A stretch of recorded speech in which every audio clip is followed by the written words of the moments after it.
राजा राम मोहन राय। इसकी स्थापना की थी ब्राह्मण समाज की। इसकी जीवनी देखते हैं। इनका जन्म हुआ था 22 मई 1772 में और ये राधानगर रूढ़ीवाड़ी ब्राह्मण परिवार के थे।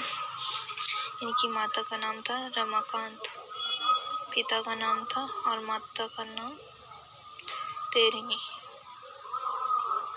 संस्थापक ब्रह्म समाज की है। पत्नी का नाम उमा देवी और 2 बेटे थे। एक का 1883 में राधा प्रसाद और 1882 में राम प्रसाद। और शिक्षा इन्होंने की थी पटना से। इन्होंने बहुत सारी शिक्षाएं प्राप्त की है।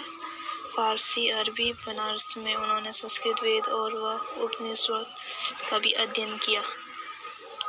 ये जो थे 1803 से 1814 तक ईस्ट इंडिया कंपनी के लिए वुडर वोट और डिग्री के निजी दीवान के रूप में काम करते थे।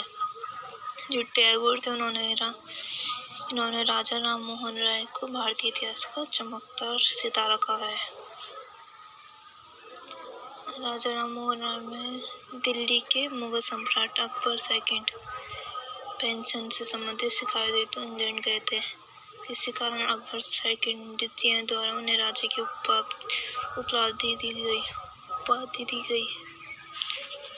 ये उनकी पुस्तकें हैं जो उन्होंने साहित्य लिखी थी।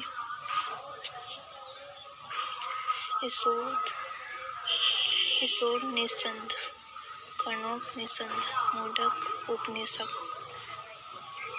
ब्राह्मण संगीत, वेदांत गाथा, तुरुपात अल-मुहादीन, बंगाली व्याकरण, ये सारे उनके साहित्य हैं। और कौन कौन से सन में लिखे गए ये भी लिखा है इसमें। इनकी योगदान देखते हैं। सबसे पहले योगदान क्या था इनका? धार्मिक सुधार के रूप में। इनका हुआ था वर्ष 1803 में मुहादीन के रूप में सामने आया था। इन्होंने हिंदू की तर्कहीन धार्मिक विश्वास और वस्त्र प्रथाओं का उजागर किया था। 1814 में उन्होंने मूर्ति पूजा, जातिवाद और अन्य सामाजिक बुराइयों का भी विरोध किया था। और इन्होंने ये कहा था कि ईसाई धर्म में कर्मकांड की भी आलोचना की थी और ईसा मसीह को ईश्वर मानने से मना कर दिया था। सेकंड, समाज में सुधारवादी धर्मों, धार्मिक सर्कल की कल्पना और सामाजिक और राजनीतिक परिवर्तन के उपकरण के रूप में भी इन्होंने 1815 में ब्रह्म समाज की स्थापना की थी। इन्होंने जाति प्रथा, छूत और अंधविश्वास, नशीली दवाओं के इस्तेमाल के लिए विरोध किया था। महिलाओं की स्वतंत्रता एवं सती प्रथा, विधवा का पूर्ण विवाह पर भी इन्होंने विचार किया था और इसके रूप में उन्होंने कार्रवाई भी की थी। तीसरा देखते हैं शिक्षा सुधार में राय ने देशवासियों के मध्य आधुनिक शिक्षा का भी प्रसार करने में प्रयास किया था। इन्होंने 1817 में जो हिंदू कॉलेज खोजने के लिए जो डेविड हेरिंग के प्रयासों का समर्थन किया था। वर्ष 1825 में वेदांत कॉलेज की स्थापना की थी जहां भारतीय शिक्षा ले सके। राजनीतिक सुधार, ये नागरिक स्वतंत्रता राय ब्रिटिश प्रणाली के संवैधानिक सरकार द्वारा लोगों पर की गई थी।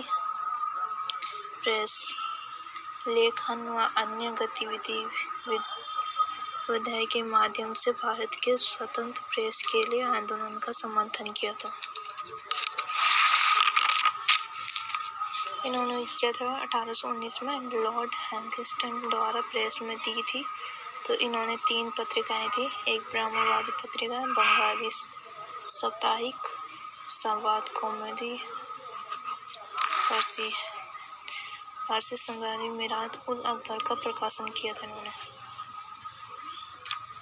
कार्यधार सुधार, राय ने बंगाली जमींदारों की दमनकारी प्रथाओं पर निंदा की थी। उन्होंने कहा था कि जो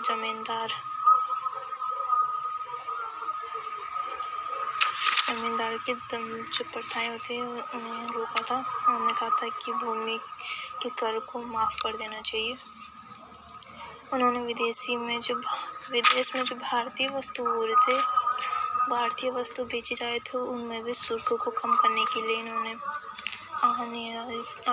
निर्धारित किया था। प्रशासनिक सुधार, उच्च सेवाओं के भारतीयकरण, कार्यपालिका और न्यायपालिका को अलग करने की मांग की थी। ब्रह्म समाज की स्थापना, यह 1828 में ब्रह्म समाज की स्थापना की थी, जिसके बाद आगे जाकर इन्हें ब्रह्म समाज का नाम दिया गया। और यह पुरोहित अनुष्ठानों बलि के खिलाफ थे और यह चाहते थे कि सभी धर्मों में एकता होनी चाहिए और विश्वास होना चाहिए। यह आधुनिक भारत में वैदिक सुधार आंदोलन था। इससे तर्कवाद बहुत रहता था और 1866 में ये जो ब्रह्म समाज था ये 2 भागों में पड़ गया था। एक तो था केशव चंद्र और दूसरा क्या था, देवेंद्रनाथ टैगोर। इनकी विचारधारा देखते हैं। पश्चिमी आधुनिक विचारों से प्रभावित है ये। और राजा राम मोहन राय के तर्ककालीन समस्या उसके मूल निवास बंगाल के धार्मिक और सामाजिक पतन की थी। उनका यह मानना था कि जो पापी लोग होते हैं उनका पश्चाताप है, उनकी आत्मा शुद्धि होती है और वहाँ यह सभी मनुष्य में समानता पर विश्वास रखते थे। उनका यह मानना था कि जब तक महिलाओं को शिक्षा और ये बाल विवाह सती प्रथा जैसे क्राइम को अगर जब तक मुक्त नहीं किया जाए तब तक हिंदू समाज की प्रगति भी नहीं हो सकती, तब तक ये आगे नहीं बढ़ सकता। और उन्होंने कहा था कि वह धार्मिक रूढ़िवादी सामाजिक जीवन को क्षति पहुंचाना व समाज की स्थिति को सुधार करने के बजाय लोगों को परेशान कर दिया। इनकी जो मृत्यु थी वो थी 8 अप्रैल 1831 को ईस्ट इंडिया कंपनी की शिकायत करने के इंग्लैंड गए थे और बाद में पेरिस गए। लेकिन 27 सितंबर 1833 यूनाइटेड किंगडम में ही इनकी दिमागी बुखार